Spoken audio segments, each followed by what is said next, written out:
Ni Mira Sadiq zan jagoranci shirin tare da Malam B Saraki. Ku danna mana subscribe, kana ku danna ƙararrawar sanarwa. Za mu dinga sanar da ku da zarar mun ɗora.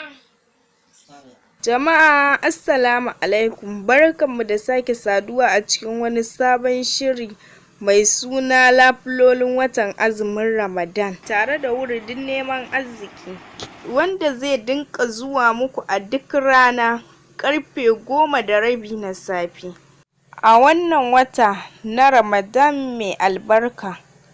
Ni Mira Sadiq zan jagoranci shirin tare da Malam B Saraki. Malam bismillah.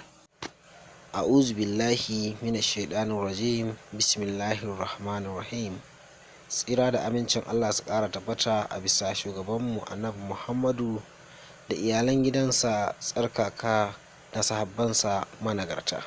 Wato za a dinga yin lafilolin ne a duk dare da adadin raka'o'in da za a yi bayan an yi sallama da kuma wuridin neman arziki.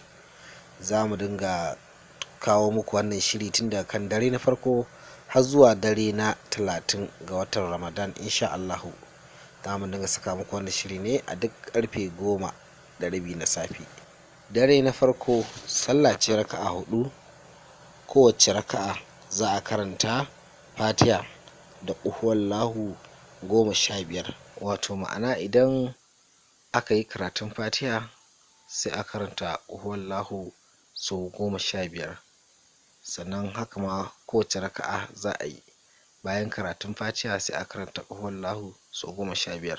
Sannan idan aka idar da sallah sai a karanta wannan wuridi domin neman arziki kamar haka: Allahumma adab ni'imatika wal dubbi ma fi ma qaddartahu alaina.